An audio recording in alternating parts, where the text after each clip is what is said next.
Hello बच्चों, चलिए प्रश्न को समझते हैं। क्या नियत वेग से गतिमान पिंड का पथ सदैव ऋजु रेखीय होता है? तो सबसे पहले हम यहाँ पर देखते हैं मुख्य अवधारणा।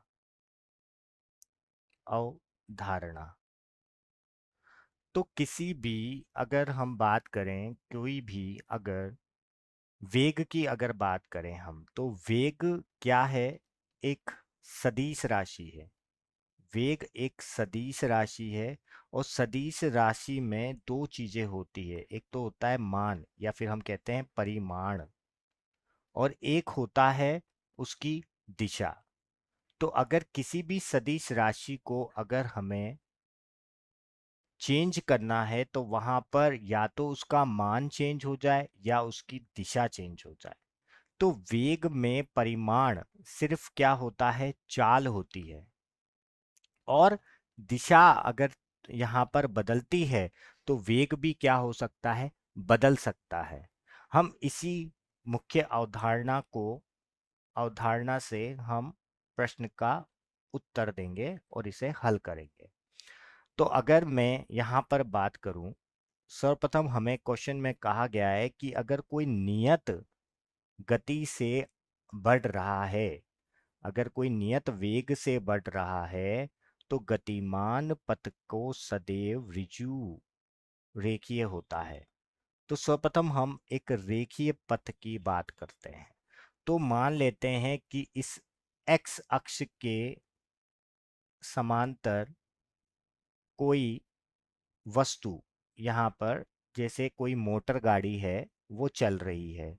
तो मोटर गाड़ी अगर यहाँ पर चल रही है जिसका वेग v है, तो इसका अगर वेग v है तो इसके त्वरण में अंतर आ सकता है। त्वरण में जो अंतर है वो धनात्मक भी आ सकता है, त्वरण में जो अंतर है वो ऋणात्मक भी आ सकता है। तो अगर धनात्मक आ रहा है तो मतलब इसका वेग बढ़ रहा है, ऋणात्मक आ रहा है तो इसका वेग क्या हो रहा है? कम हो रहा है। बट यहाँ पर सिर्फ वेग कम हो रहा है, चाल, ये वेग यहाँ पर कम और ज्यादा किसकी वजह से हो रहा है? यहाँ पर त्वरण की वजह से हो रहा है। तो इसका तो जो पथ है वो तो हमने क्या लिया है? रेखीय लिया है। अगर इसी प्रकार मैं एक पथ लूं और वो मैंने पथ लिया है, वृत्तीय पथ लिया है, तो वृत्तीय पथ पर अगर मैं किसी पिंड की बात करूं, कर्ण की बात करूं, तो वृत्तीय पथ पर अगर वो चक्कर लगा रहा है तो यहाँ पर अगर हम वेग को देखें तो वेग में यहाँ पर इसका मान जो है, परिमाण जो है, वो तो क्या है? नियत है। बट लेकिन यहाँ पर जो दिशा है वो आप देखोगे तो हर एक बिंदु पर क्या हो रही है? यहाँ पर लगातार परिवर्तित हो रही है। और अगर वेग एक सदिश राशि है, तो अगर इसकी दिशा में परिवर्तन आ रहा है तो यहाँ पर वेग में भी परिवर्तन आएगा। तो वेग में परिवर्तन आ रहा है तो यहाँ पर लगातार वेग में परिवर्तन आता है, तो वहां पर क्या क्या उत्पन्न होता है? वहां पर त्वरण उत्पन्न होता है। और यहाँ पर जो त्वरण उत्पन्न होगा वो कौन सा त्वरण होगा? अभिकेंद्र त्वरण उत्पन्न होगा, जिसकी वजह से ये इस वृत्तीय पथ पर क्या करेगा? चक्कर लगा पाएगा, जिसकी दिशा हमेशा कहाँ होती है? केंद्र की तरफ होती है। तो अगर इसी तरीके से अगर हम इन दोनों को मिक्स कर दें, हम इन दोनों को एक साथ लें, तो हमने एक पाथ ले लिया, इस तरीके का एक वृत्तीय पाथ ले लिया। तो अगर हम यहाँ पर कोई हमारी मोटर गाड़ी अगर चल रही है, तो यहाँ पर अगर वो चल रही है तो इसका, अब देखिए, वेग में यहाँ पर क्या होगा? यहाँ पर नीचे अगर ये इस पथ को पथ पर जाएगी तो इस पथ पर जाने की वजह से यहाँ पर इसकी दिशा में क्या आएगा? परिवर्तन आएगा वेग की। और वेग की दिशा में परिवर्तन आएगा तो यहाँ पर क्या उत्पन्न होगा? त्वरण उत्पन्न होगा।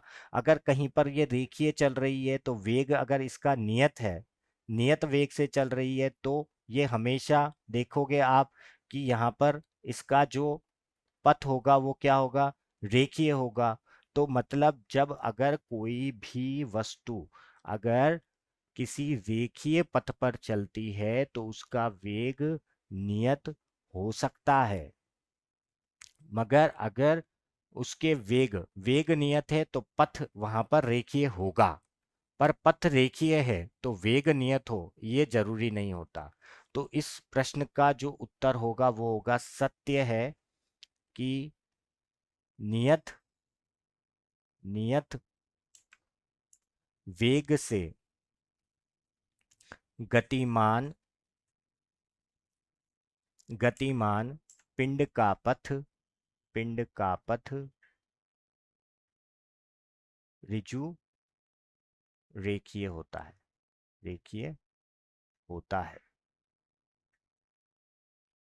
तो हमने अवधारणा से सिद्ध कर लिया है। मैं आशा करता हूं कि आपको समझ आया होगा। धन्यवाद।